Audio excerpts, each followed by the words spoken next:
Hey everyone, and welcome back to Underrated to Unstoppable. Today, I'm bringing you a conversation that means a lot to me because it's with someone I truly admire, not just for the work he does, but for the kind of human he is. Chris is known for his brilliant work helping thought leaders, like moi, shape their brands. But today, we're going deeper, and he shares his personal journey of radical self discovery, from facing his biggest fears to learning what it truly means to love himself and live with full authenticity. It's honest, it's vulnerable, and it's a reminder that healing and choosing yourself aren't selfish, they're necessary. Truly, Chris is someone I admire, not just for what he does, but for who he is. And I think you'll feel the same after listening to this session. Hey there, how are you? I'm doing well. It's great to see you. It's really great to see you too. Yeah. How are things? How is everything going? Life is incredible. I have personally, and I think we've talked a lot about this in our time together, but Mhm.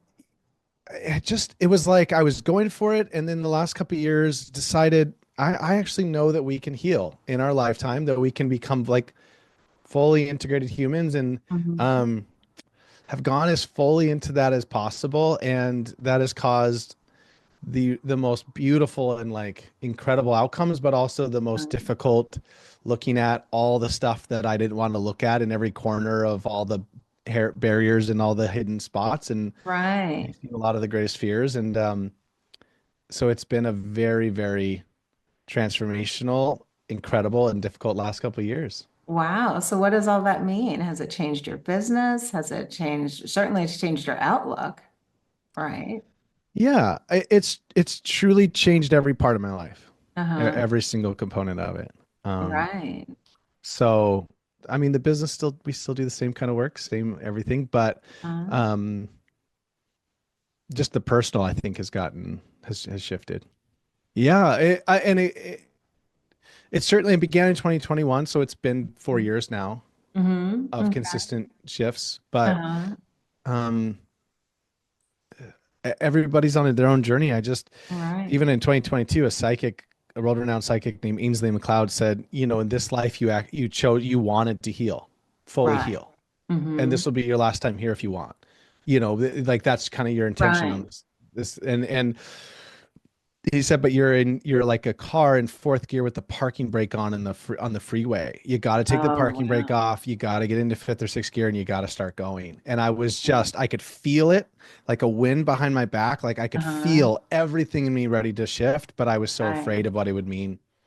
I was going to ask you as someone who really believes, in the somatic connection, between, we often feel things in our body before they ever hit Know our them. brains, Yeah. right? And so, but why did you ignore the feeling? I think that and I talk with people all the time, and most people most people on the planet got into a relationship at a time when their developmental stage of their brain Mm-hmm. was trying to fill a gap, a hole of what they Right. didn't have. Uh-huh.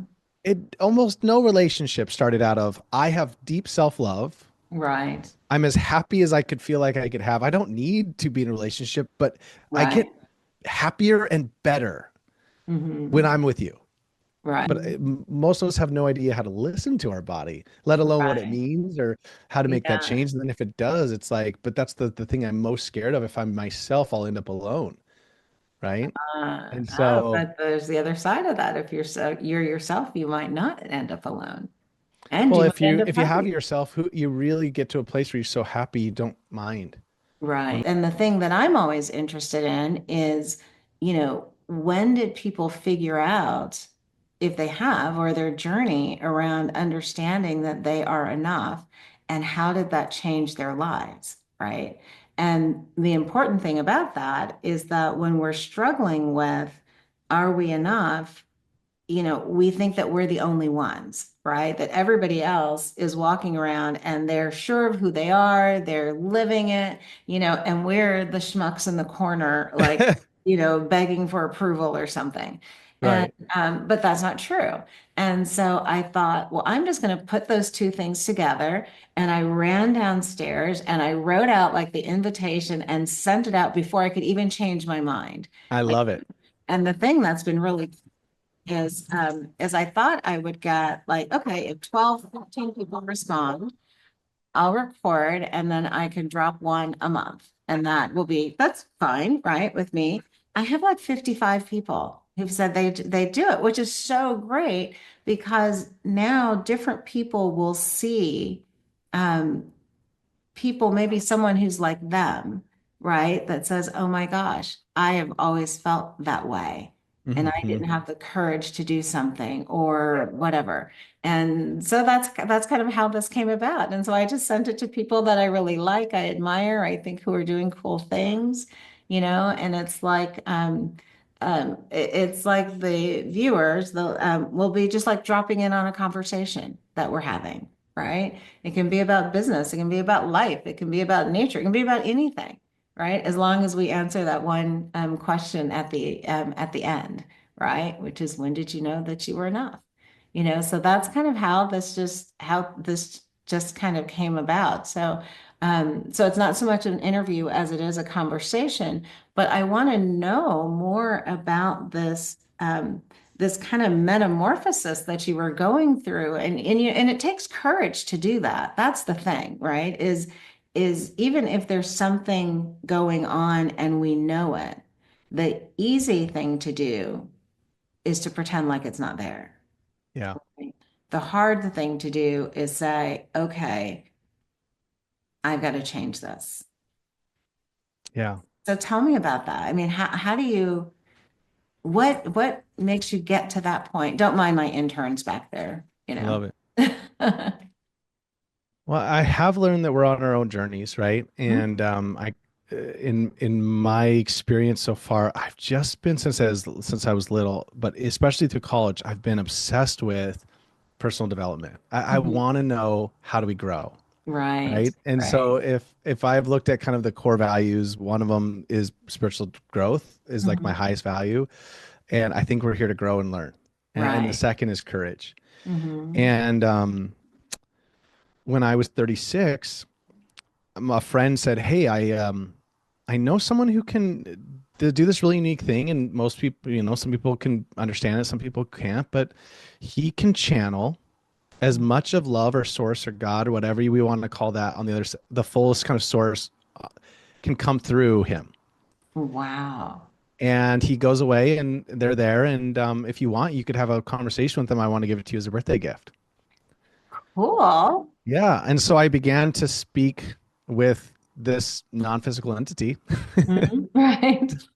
which basically just helped me understand that almost every person on the planet, especially me, Hmm. um, doesn't was never taught self-love by their parents and Right. doesn't know how to do self-love. And that's one of the reasons why they're here, that love is speaking to all of us all the time, but so Right. many of are asking for it right now, that Drew, who happens to have kind of a Michael Jordan level of being able to let something in, could Hmm. come through. And so they said, Chris, I'm like, life is good. And I've got a great business, great family, Hmm. kids. I'm living on my dream property that I sort of like manifested. Like Right.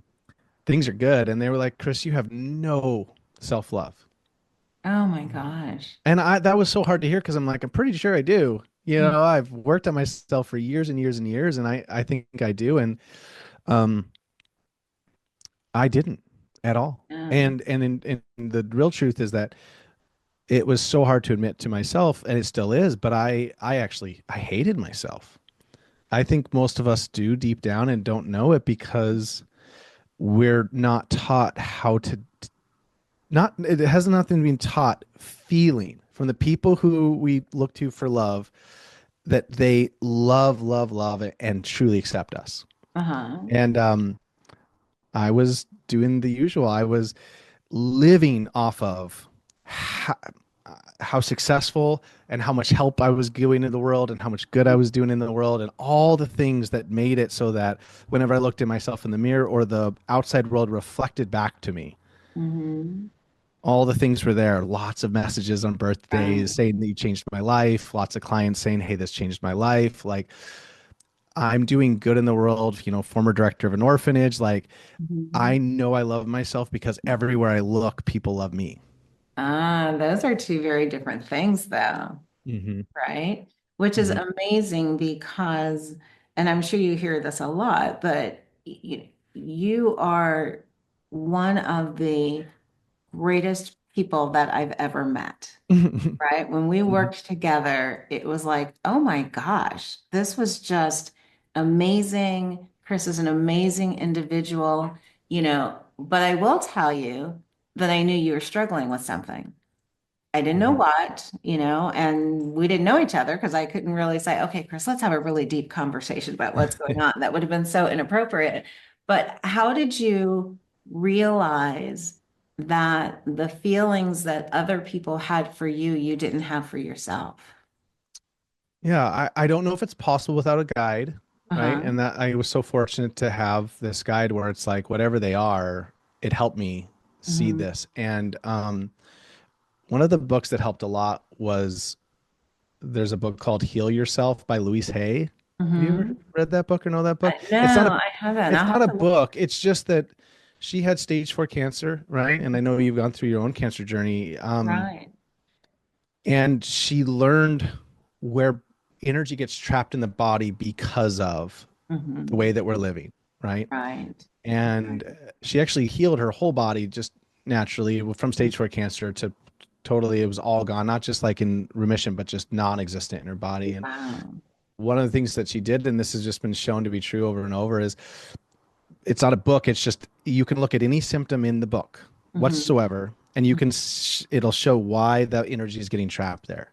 So our stomach, when we start feeling nauseous, sick, or we have stomach pains, it's because we're not accepting the change that needs to happen. Hmm. And so I know that for me, I had stomach aches every day. And it was so funny because I would go on a trip where I would be filming or working with a speaker or a thought leader, and the stomach ache would go away. And then I'd get back from the airport, and I'd get in my car and I'd push the start button on the ignition. And the second I was driving for home, my stomach would start hurting again. Ah, that's not a subtle sign, Chris, though. No, That's not a no. subtle sign. So you know, it had to take a lot of energy to ignore it Well, or deal with I it. didn't know it in the past. I think once your body knows that you know how it's how it's communicating, it'll start Uh-huh. talking very loudly. And mine now talks very loud in real time at all times. If I'm Uh-huh. pushing something, my right knee will hurt. If I'm not doing what I need to do, my left knee will Mhm. hurt because those are where we do masculine and feminine energy of our ego, Mhm. lots of stuff. And then Right. every day I was waking up and I was being the best husband I could be, and the best father I could be, and the best business owner I could be, and the best friend I could be. And my life was a pattern of how do I be the best version of me, which is, I think, what we all want to do, but it was a performance of the version of me. It had Right. nothing to do with, do I have a deep, loving relationship with me? Do I put myself Right. first? Am I happy? Those are not, they were not even, Right. thoughts. Yeah, it sounds to me like you were spending so much time giving to other people Hmm. that you weren't giving to yourself. Hmm. Right. And that's not, I mean, that's not sustainable. I mean, Right. for different people, it's a different amount of different time frames, but it's just not sustainable. So talk to us about what's different for you now, the real things, what's different for you now. Yeah. Well, the first is simply that I've learned to put myself first. Hmm.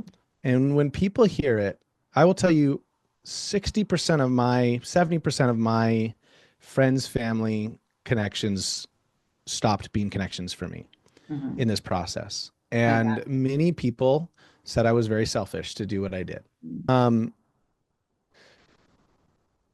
I have learned how to put myself first and realize that when every person on the planet is honest and connected to themselves and puts themselves first, every conversation you have with another person is honest because if they want to come to dinner, they'll say, sounds fun. I want to be there. And if they Right. don't, they'll say, doesn't work for me tonight. You know, Right. if you had a relationship with every person you know is 100% honest with you, Hmm. everything that you say could be trusted. Right. And I have this with just a handful of friends. Hmm. And, when I'm going through something and I've got a bunch of stuff coming up or I'm just not in a good place, like the worst thing I could do would be like, yeah, I'll still come or I'll still be a part of it. Right. Right. Right. So the first thing that I have learned is to put myself first in every situation. And um, if we had had this call this morning and it didn't feel like a good time for me, I Hmm. would have canceled and not felt even last minute and felt guilty about it. And Right. before I would be like, well, you don't let people down and you don't do their stuff. But I know that it would be a disservice to Hmm. you and me both if Right. I were to keep a commitment, but it not be the right choice for me. Hmm. And so, although being very careful about the commitments I make is very important, so I don't, either way, no matter what, the biggest change in my life has been that my highest commitment is to myself. Right. And I don't break that trust and that integrity with me. Hmm. And the only people I'm responsible for on the planet is myself and my three children. That's Right. it. There's not a single person, a single problem, a single issue in the world that I'm responsible for. Hmm. And people say, what about the people being deported? What about this? What about that? What about this? We have no idea what that soul's journey is here for. And it doesn't Right. mean that I'm callous and don't help. I love serving and Right. caring for other people, but not at my own expense. And I spent Ah. decades caring for, helping others at my own expense. And I just don't do it anymore. And therefore, when I do something, it's actually out of a place of pure love Hmm. because I'm doing it first out of love for myself and for the other. Right, right. And how do people react to that? Because, there are a lot of people out there who do things that they just don't want to do, but they do it anyway, out of obligation, out of whatever, right? The Because they best see part it. about it is after I've built this, and it's still a journey and it's still a process, but once I've built this relationship with me, the Mhm. only question that matters to me is how do I feel about myself? Right. Everybody gets to have their own thought and their own opinion about me. I just had a conversation with my brother who he and I are best friends growing up, and we came from a really hard family, and he and I were together and everything. Mm-hmm. And we've lost our friendship and our relationship in Mm-hmm. this process because he thinks I was selfish and Ah. wrong. And Mm-hmm. he says to me, you don't go in through life just putting yourself first. There's real commitments and duties that we make to others on this planet, and we keep those. And my commitment is to myself. And I would love if everybody's commitment was to their self, because then we could all trust each other immensely. Right. Right. And what's so interesting is that when we heal ourselves, the world around us heals. Mm-hmm.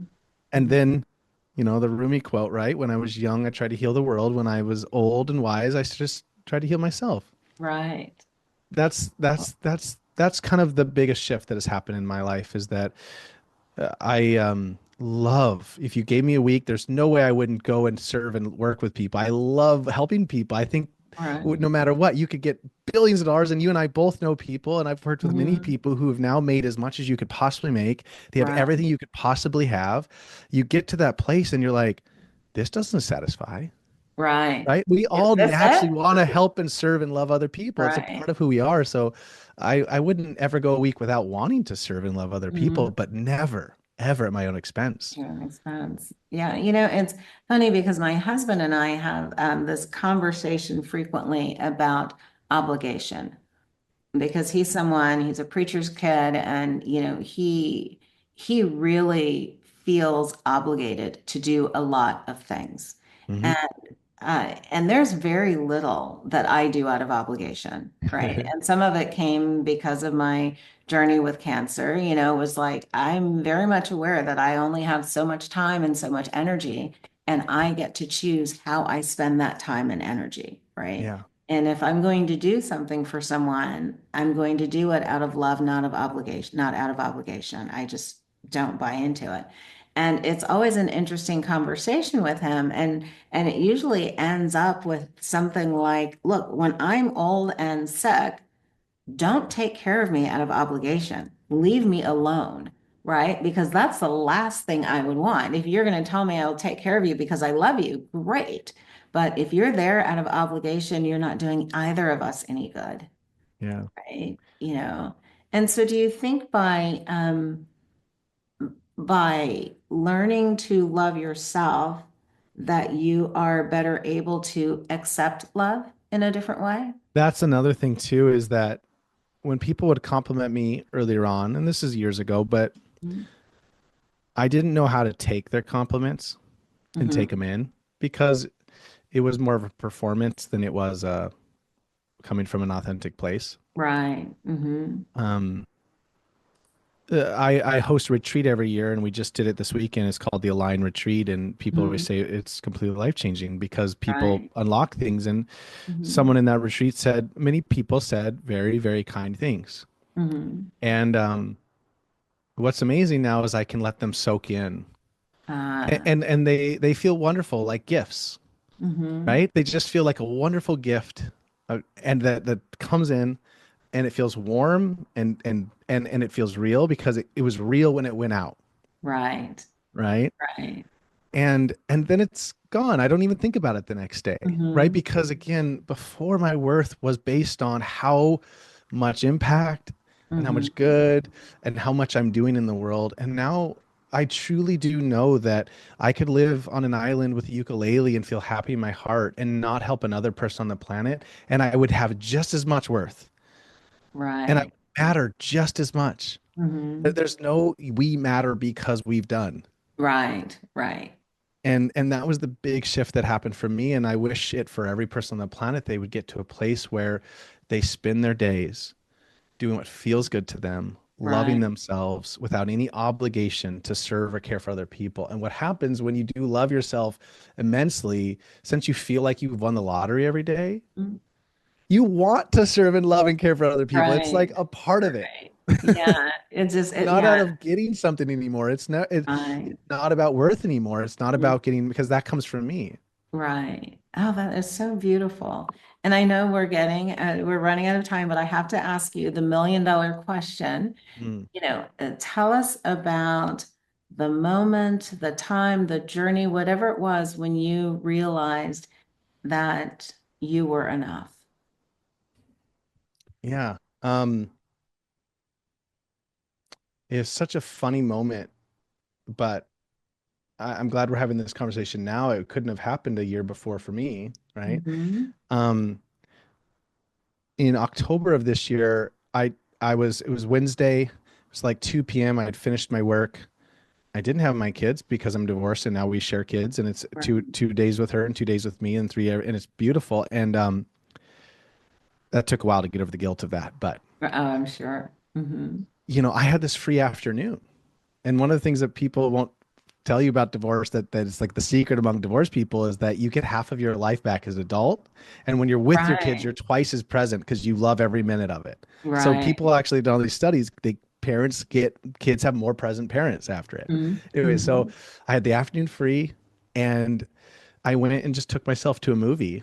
And one, I Hmm. would never leave in the middle of a workday before, even though I Okay. own my company, can set my own schedule. And Uh-huh. two, I wouldn't take myself on dates. Like I genuinely date and love myself now in a Right. fun way. And I just was walking across the crosswalk after the movie, and I'm halfway through the street, and I just started sobbing. Uh, I just sobbing because I had faced every one of the fears up until that point that I knew of that mm-hmm. were my greatest fears. Like, what if I choose myself and I'll end up alone? What if I break my, Right. ex-wife's heart? Like all the things, my biggest fears. What if I separate my family? What if I, am not the person the world thinks I am? Hmm. And had found on the other side more love and more joy than I've ever known. So Oh my gosh, that is so beautiful. And there are 1,000 other questions I could ask you, Chris, just yeah, because I love this journey for you. I absolutely thank love you. this And journey. And I know you I have a have a call, such a but hard stop because I I have another know. call, but Yes, I will we'll let you go, but follow let's up. try to catch up Okay. because I I'd would love just that, Charlene. love to Truly. chat some more. Okay. All right, I'll talk thank to you soon. you. Bye. Bye-bye.